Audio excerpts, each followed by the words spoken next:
코로나19로 배달 주문이 늘어나면서 배달앱 시장 규모도 급격히 커지고 있습니다.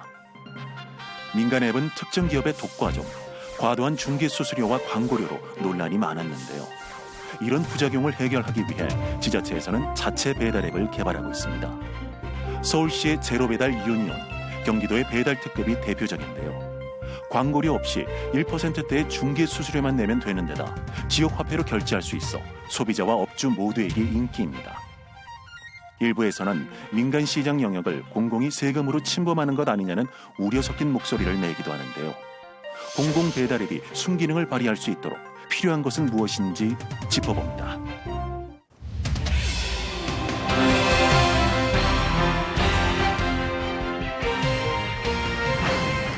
전격 이슈 분석 토크 쌍심지 박선화입니다. 저희는 매주 이 시간 우리 지역의 다양한 현안을 심층적으로 풀어보고 있습니다. 오늘은 서울시와 경기도가 출시한 공공 배달 앱과 관련한 이야기를 나눠볼 텐데요. 먼저 함께해 주실 분들 소개해드리겠습니다. 고려대학교 경영학과 이장혁 교수님 나오셨습니다. 안녕하십니까? 안녕하세요. 예, 반갑습니다. 한국외식산업연구원의 이경미 선임연구원님 함께합니다. 네, 반갑습니다. 반갑습니다. 예, 두 분 오늘 좋은 의견 부탁드립니다. 네. 코로나19 확산으로 비대면 시대로 접어들었습니다. 그 결과 요식업계에서도 배달 시장이 급속도로 성장했는데요. 배달은 이제 선택이 아닌 필수가 됐습니다. 하지만 여러 부작용도 생기고 있는데 먼저 이경미 선임연구원님께 여쭤보겠습니다. 현재 배달 시장 규모가 어느 정도 됩니까? 네. 2020년 기준으로 봤을 때 음식점업 매출액은 140조 원 규모로 이 중에서 배달 음식 시장 규모는 23조 원으로 추정되고 있습니다. 이것은 전체 음식점업의 약 16%를 차지하고 있는데요. 온라인 쇼핑 매출액 중 음식 서비스가 차지하는 비율이 2017년 2.9%에서 2020년 1, 2월 평균에는 9% 상승하는 등 전체 3배 이상의 규모로 성장하고 있는 추세입니다. 3배 이상 성장할 정도면 매우 큰 폭으로 지금 상승하고 있다는 건데, 네. 그런데 이 배달앱의 과도한 중개 수수료와 독과점 논란이 최근 국회 국정감사에서도 화두가 될 정도였습니다. 한 가지 더 여쭤볼게요, 선임연구원님. 그렇다면 이 대형 배달 플랫폼의 중개 수수료 때문에 가맹업주들의 반발이 거센 것 같은데 현장에서 상황은 어떻습니까? 일단은 이제 배달 플랫폼 업체마다 수수료의 그런 수익 구조는 좀 차이가 있겠는데요. 예. 평균 이제 6에서 12% 정도의 배달 수수료를 지금 부과하고 있습니다. 근데 이제 고객에게 제공하는 그런 할인 혜택이나 그런 광고비 같은 거에 엄청 비용을 이제 쏟아붓고 있는데요. 그 비용 자체를 지금 외식업주에게 전가하고 있는 상황입니다. 예. 그래서 통계청 자료에 의하면은 외식업주의 배달앱 사용료는 월 평균 25만 원에서 30만 원 수준으로 1년이면은 약 300만 원 이상의 그런 금액을 보이는데요. 전체 1년 평균 외식업체의 매출 이익은 영업이익은 2천만 원 수준으로 2천만 원 수준에서 그 300만 원의 그런 배달의 수수료는 굉장한 그런 부담이 되는 금액이 될 수 있겠습니다. 업주들 입장에서 상당히 큰 부담으로 작용될 것 같습니다. 네네, 그렇습니다. 네, 평균 6에서 12%의 수수료가 현재 수수료를 내야 된다고 하는데 정말 어마어마한 규모 같습니다. 이런 가운데 최근 서울시와 경기도가 각각 공공 배달 앱을 출시했죠. 자, 교수님. 공공 배달 앱, 구체적으로 어떤 배경에서 출시된 걸까요? 예, 작년 4월에 배달의 민족이 이 중개 수수료율을 개편하겠다고 발표를 했었고요. 예. 개편하는 중개 수수료율이 실질적으로 소상공인 음식업을 하고 있는 업주 입장에서는 좀 과도하다고 많은 반발이 있었습니다. 그러다 보니까 어떻게 보면 시장에 자연스럽게 이 배달 중개하고 있는 업체들이 본인들이 수수료를 올리고 낮추는 거는 자기가 결정할 수 있는 영역이거든요. 예. 하지만 이게 독과점이 강화되다 보니까 특정 업체들이 90% 이상 세계 업체가 하다 보니까요. 예. 왜냐하면 수수료를 자꾸 높일 수 있는 그런 위험도 있고요. 불안하고 그러다 보니까 뭔가 대안이 있어야 되지 않을까. 대안의 일종으로서 그럼 공공 영역에서 배달 앱 서비스를 한번 해가지고 이 소규모 이 음식점 점주분들의 아까 말씀하셨던 영업이익 대비 비용에 대한 부담을 낮춰보겠다는 그런 취지로 시작을 했죠. 예. 자, 결국 대형 배달업체 수수료에 대한 가맹점주들의 불만이 커지자 지자체가 나서게 된 것 같습니다. 서울시는 제로배달 유니온, 경기도는 배달 특급이라는 이름으로 공공 배달 앱을 내놓았죠. 두 곳의 성격이 조금 다른 것 같은데 먼저 서울시의 제로 배달 유니온은 어떤 시스템입니까? 네, 서울시 같은 경우에는 기본적으로 제로페이라는 결제 서비스를 제공을 하고 있고요. 그 결제 서비스인 제로페이를 하부 구조로 해서 이거를 다 공유하는 구조로 해가지고 민간에 있는 배달 업체가 들어와서 그 결제 수수료 하부 구조로 활용을 하는 겁니다. 예를 들어 가맹점 가입 같은 경우나 아니면 필요할 경우에는 사용자에 대한 연락 같은 경우도 제로페이 앱이라는 이 하부 구조를 통해 가지고 공유를 할 수 있는 그런 구조로 현재 서비스를 구성을 해서 진행을 하고 있습니다. 네. 추가적으로 경기도도 지난 1일부터 배달 특급 어플 서비스를 시작했는데 현재 어떻게 좀 이용하고 있습니까? 경기도 같은 경우는 제로페이 같은 기본적인 그 인프라 서비스가 없기 때문에 자체적으로 소규모의 업자들을 선정을 해서 하고 있고요. 예. 현재 12월 1일에 화성, 오산, 파주 3개의 시에서 시범적으로 서비스를 시작을 했습니다. 양쪽은 굉장히 큰 차이가 있죠. 한쪽은 서울시 같은 경우는 이 제로페이라는 인프라스트럭처를 활용을 한 거고요. 예. 경기도 같은 경우는 그와 같은 인프라스트럭처 없이 각각 개별적인 사업체를 선정을 해가지고 현재 이제 배달 서비스를 시작한 그런 경우가 되겠습니다. 예, 알겠습니다. 그 서비스 첫날인 지난 1일 약 4,500건의 주문이 들어올 만큼 반응이 꽤 좋은 편인데요. 선임연구원님, 그 공공 배달 앱을 사용할 때 업주와 소비자가 얻을 수 있는 혜택에는 어떤 것들이 있을까요? 먼저 외식업주의 경우에는 광고비는 별도로 없고 저렴한 중개 수수료로 인한 비용 절감 혜택이 있겠습니다. 그래서 경기도의 배달 특급의 경우에는 1% 그리고 서울시의 제로 배달 유니온은 최대 2%의 수수료만 지불하면 되는데요. 예. 한편 소비자에게는 지역 화폐 기반 그런 할인 서비스를 제공을 하고 있습니다. 예. 먼저 서울시의 경우에는 자치구별로 7에서 10% 할인된 금액으로 이제 지역 상품권을 이제 구매를 할 수 있으며 이를 기반으로 이제 결제를 하는데 한시적으로 10% 추가 할인 혜택을 제공하고 있기 때문에 최대 약 20%의 할인 혜택을 제공받고 있습니다. 교수님, 추가적으로 더 부여되는 혜택이 있을까요? 아까 말씀드렸던 그 가맹점주 입장에서는 아까 이 박사님 말씀하셨지만은 그 중개 수수료도 있고요, 광고료도 있고 또 결제 수수료가 있습니다. 예. 그래서 이 세 개를 합쳐서 대략적으로 한 20% 정도의 수수료를 민간 배달 앱에다 지불하고 있다고 예. 작년 올해 국감에서 나왔었거든요. 예. 물론 수치는 뭐 그 소스마다 조금씩 차이는 나긴 하지만 그 있겠죠. 정도 한 부담을 하고 있는 건데 1차적으로 광고 수수료에 대한 부담이 굉장히 적고요. 거진 예. 없고요.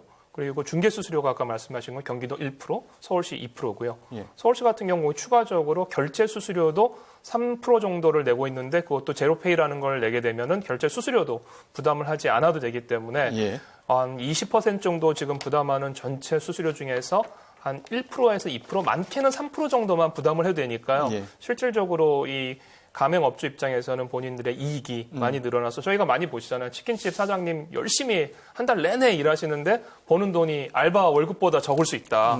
이런 기사들을 많이 보고 있는데 그와 같은 현실적인 측면에서는 수수료 부담이 적어지기 때문에 예. 굉장히 좋아지죠. 그리고 사용자 측면에서는 아직은 이 공공 배달 앱이 초기이기 때문에 거기까지는 서비스가 가지 않았는데요. 공공 배달 앱의 장점이라는 거는 조금 더 공공적인 성격을 가지고 있으면서 특히 이제 지역의 특징을 살리는 것들을 목표로 하고 있습니다. 예. 그 얘기는 뭐냐면 지금 전국적인 배달 앱 같은 경우는 사실 식당이 어디 있는지 모르고요. 점주가 누군지도 모르고 배송 오는 분 누군지 전혀 모르는 굉장히 이 비인간적인 서비스가 제공이 되고 있는데 사람 식별이 안 되니까요. 예. 하지만은 이 공공에서 하려는 지역 중심의 앱 같은 경우는 사람의 온기를 담아서 이왕이면 점주분들이 특별하게 우리 동네에서 구매를 하시는 분들이니까 조금 더 특별한 음식도 준비를 하고 뿐만 아니라 고객과 점주를 연결을 해준다는 측면에서 굉장히 다릅니다. 지금 특히 이제 3대 이 배달 앱들은요, 식당 주인이 배달을 하게 되면요, 손님이 누군지를 알 수가 없어요. 손님도 마찬가지고요. 예. 왜 그러면 그거를 뭐 안심 번호라는 거를 가운데 넣어서 여러 가지 이유 때문에 하지만은 실질적으로 현재 3대 배달 앱들은 이 음식점과 고객 간의 관계를 맺지 못하도록 해놓은 거거든요. 근데 이제 공공앱 같은 경우는 직접적으로 이 점주분들이 고객분들과 소통을 할 수 있는 이런 이제 통로를 만든다는 측면에서도 굉장히 큰 차이를 볼 수 있을 겁니다. 예, 알겠습니다. 선임 연구원님께서도 현장에서 느끼고 있는 목소리라든지 상황에 대해서 추가적으로 말씀해 주실 부분이 있을까요? 일단은 외식업주 입장에서는 정말 환영하는 입장이고요. 근데 정말 우려되는 상황은 이것이 정말 지속적으로 그렇게 운영이 될지 그 점을 가장 우려하고 있는 상황입니다. 지속성에 대해서는 왜 이런 우려의 목소리가 있을까요?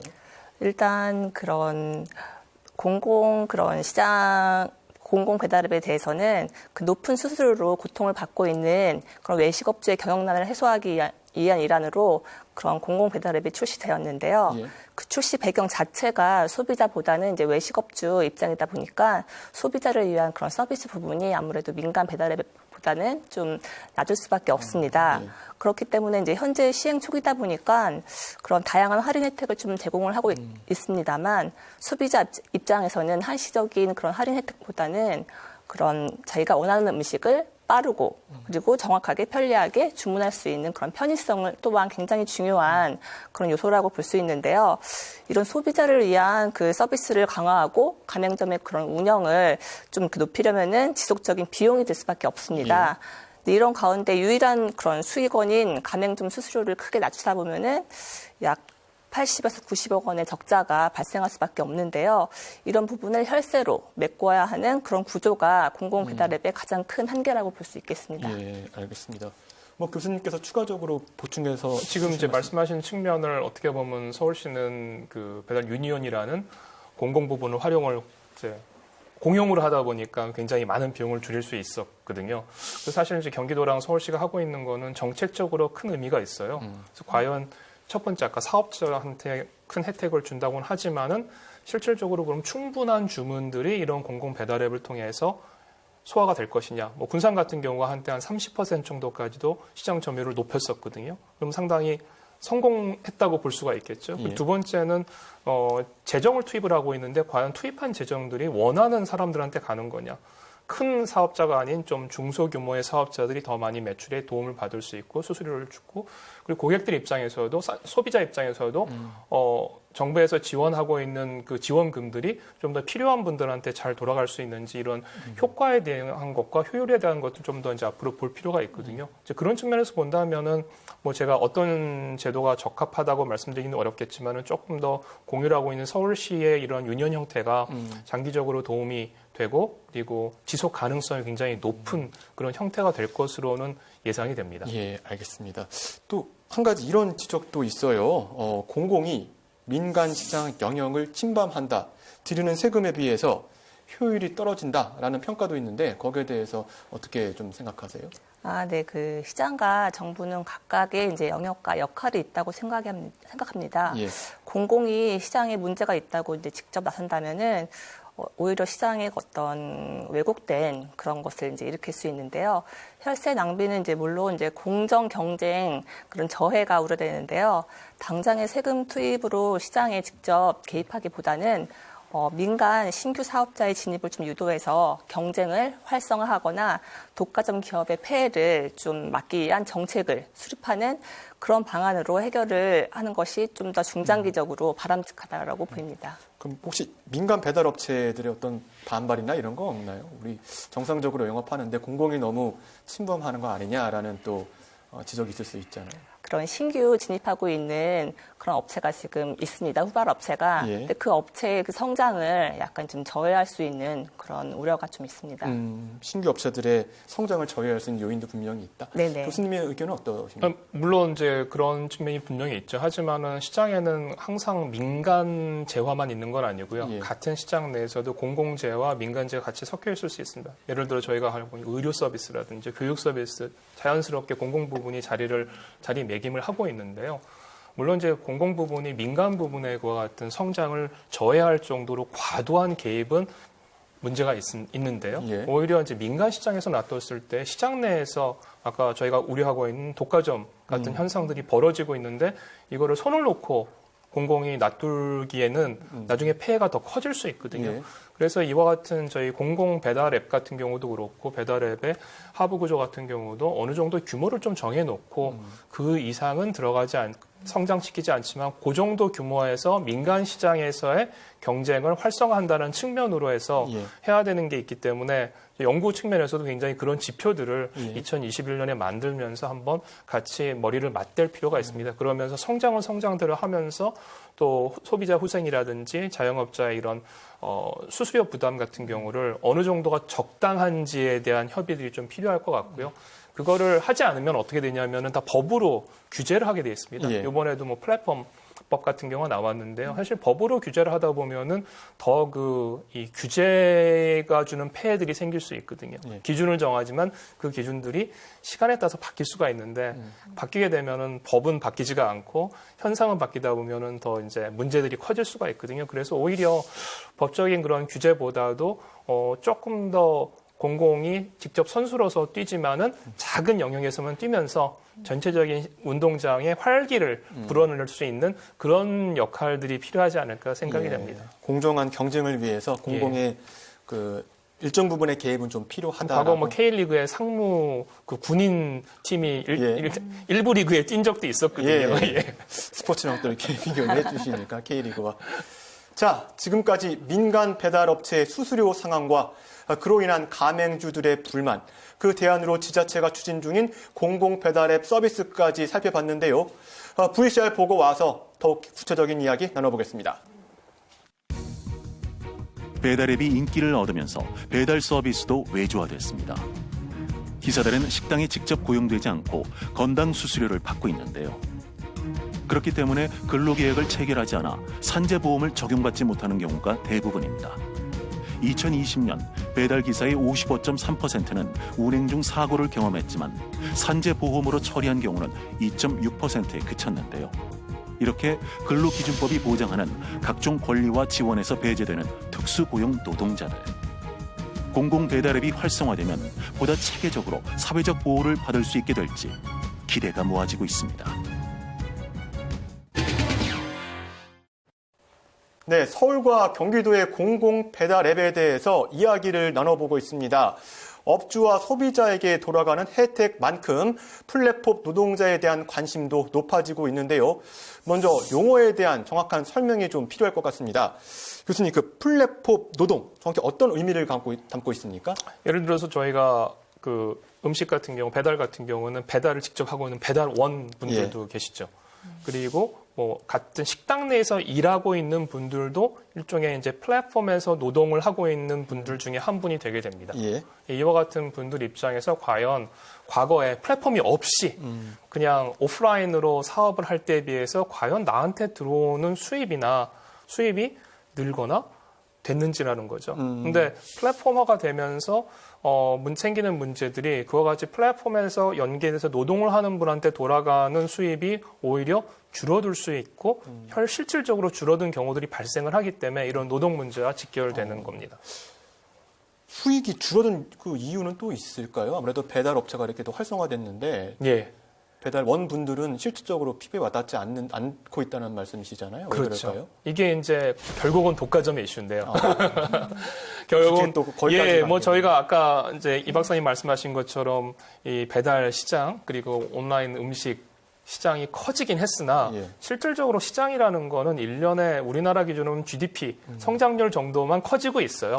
파이는 커지는 게 정해져 있는데 그중에서 배달이라는 데가 더 늘어난 거죠. 그런데 그 배달을 중개하고 있는 업체들이 한 세 업체가 90% 이상을 하다 보니까 당연히 본인들이 이 독과점적인 지위를 활용을 해서 여러 가지 방식으로 해가지고 최대한 본인들의 수입을 극대화하다 보니까 그러면 수입이 주는 사람들은 어떻게 되느냐? 소비자는 그래도 나빠지지 않는 경우 사업자 입장에서거든요. 사업자 입장 보시면은 배달 앱이라는 게 없을 때 제가 한 달에 매출을 한 2천만 원 했다. 처음에 배달 앱을 좀 하면은 늘어요. 근데 조금 있으면 다른 업체들도 하거든요. 결국은 다시 옛날 수준 돌아갑니다. 그러면 그 다음에 남는 건 뭐냐? 배달 앱에 제공하는 수수료 부담만 남게 됩니다. 그럼 결국은 제가 하고 있는 매출액은 조금 늘었다 다시 옛날 수준 돌아가는데 배달 앱 수수료가 말씀드린 것처럼 평균 한 20% 정도가 되거든요. 과거에 이 음식점 사장님이 가지고 있었던 수입 중에 20%의 이익을 이제 이 배달 플랫폼이 가져가는 구조가 예. 되거든요. 그러다 보니까 관련된 분들한테 급여를 주거나 하는 것들도 다 좀 제한이 될 수밖에 없죠. 그러니까 배달 시장 규모가 커진 만큼 노동자들에 대한 관련 노동자들에 대한 처우 개선도 좀 필요할 것 같은데 공공 배달앱 도입 시 플랫폼 노동자들의 처우 개선이 좀 이루어질 것 같습니까? 예, 그게 이제 공공 배달앱의 특징이기도 한데요. 예. 공공 배달앱에서는 뭐 서울시나 지금 경기도 같은 경우 선정을 할 때요. 배달 현재는 수수료를 기준으로 해가 중개 수수료를 1%를 할 거니 2%를 할 거냐라는 걸 하고 있는데요. 향후에는 배달과 관련된 플랫폼 노동자들의 노동 처우에 대해서도 조건을 아마 걸 것으로 알고 있습니다. 그래서 아까 말씀드린 것처럼 최대한 비용을 줄이면서 그 비용을 줄인 거의 혜택을 이 중개 플랫폼만 가져간 게 아니라 거기서 일하고 있는 많은 구성원들이 좀 골고루 나눠갈 수 있게 그렇게 좀 신경을 많이 쓰고 있죠. 예, 알겠습니다. 공공 배달 앱이 지닌 한계를 극복하기 위해서 어떤 보완책이 필요하다고 느끼고 계신지 교수님께서 말씀 부탁드리겠습니다. 느끼는 건 되게 절실히 느끼고 있는데요. 보완할 점은 많은데 1차적으로 아까 제가 말씀드렸던 것처럼 의사결정을 할 수 있는 그 기준을 만들 수 있는 자료를 모아서 예. 그거에 대한 분석을 하고 업계에 관련된 분들이 모여서 적정한 수준에 대한 논의와 협의가 필요합니다. 예. 그렇지 않고 지금은 이렇게 칼럼 무베듯이 그냥 뚝뚝 잘라가지고 뭐 2%, 1% 이렇게 막 결정을 했거든요. 예. 왜 그러면 급하니까요. 하지만은 이렇게 결정한 것들이 과연 시장에서 합리적일지에 대한 거는 좀 더 논의가 필요하거든요. 예. 그래서 2021년도가 이제 본격적인 저희 정책 실험에 대한 분석과 논의와 이제 합의가 되는 해가 되지 않을까요? 그와 같은 거에서는 지금 저희가 우리나라가 어떻게 보면 전 세계에서 거의 유일하게 관련된 데이터를 가지고 있어요. 그렇죠. 그래서 저희가 뭐 K 방역을 잘한다뿐만 아니라 이와 같이 공공에서 뭔가 지원을 해가지고 소비자 후생과 사업자에 대한 또 후생을 높이기 위해서 노력을 하고 있는데 어느 정도가 적절할지 과연 공공 배달 앱은 전체 시장 규모로 봤을 때는 10% 정도까지만 확장을 하는 게 적당한 건지 아니면 그거를 또 높여야 되는 건지 낮춰야 되는 건지 그리고 수수료라고 이야기했던 2%, 1%가 과연 공공 배달에 참여하는 사업체는 과연 그걸 가지고 사업을 영속할 수 있는지 영속하려면 어떤 종류의 지원과 이런 기반이 필요한지에 대한 논의들이 내년도에 본격화되지 않을까 그렇게 생각을 하고 있습니다. 알겠습니다. 손희원관님 한 말씀 해주시죠. 일단 뭐 예. 저는 거리두기 단계가 격상될 때마다 이제 음식 배달 서비스가 이제 필수로 되고 있잖아요. 그렇기 때문에 이렇게 공공 배달 앱이나 여러 가지 어떤 정책들이 하루빨리 자리 잡아서 외식업주들의 그런 경영난을 좀 해소했으면 좋겠습니다. 코로나19 확산으로 배달 시장 규모는 지금 크게 성장하고 있어요. 반면에 오프라인, 그러니까 손님이 직접 가서 음식을 드셔야 하는 그런 요식업계는 불가피하게 매출 하락이 좀 염려되는데 우울한 소식이죠. 향후 어떻게 요식업계는 될 것으로 전망하고 계세요? 네, 맞습니다. 코로나19로 인해 오프라인 그런 방문 외식은 점점 감소하고 배달과 외식을 함께하는 업체는 점차 증가할 것인데요. 예. 근데 한식이 전체 그런 업종의 45%를 차지합니다. 그런데 이제 한식은 솔직히 말씀드리면 배달하기가 굉장히 어려운 업종이에요. 근데 그럼에도 불구하고 뭐 그런 일식이나 다른 중식 그리고 치킨 전문점 등 배달과 외식을 좀 함께하는 그런 업체는 점차 증가할 것으로 보입니다. 이분들을 위한 대책도 좀 필요할 것 같습니다. 네, 맞습니다. 재난지원금 이런 거로는 좀 턱없이 부족한 현실이죠. 예, 식당의 구조조정을 도와드릴 수 있는 것들이 굉장히 필요한 예. 그런 상황이기도 합니다. 코로나19가 장기화되고 있는 상황이에요. 물론 하루빨리 좀 종식됐으면 하는 바람이 크지만 장기화됐을 때 정부와 지자체의 지원 외에 또 요식업계에서 종사하시는 분들은 어떤 자구책이 좀 필요할지 말씀 부탁드리겠습니다. 네, 아직까지 그런 배달 어플을 도입하지 않은 업체도 많습니다. 그러나 이제 어쩔 수 없이 배달은 필수이기 때문에 다양한 배달 플랫폼을 설치를 해서 정말 그런 서비스를 제공을 해야 된다고 생각을 합니다. 특히 뭐 오늘 저희 주제가 이제 공공 배달 앱이었잖아요.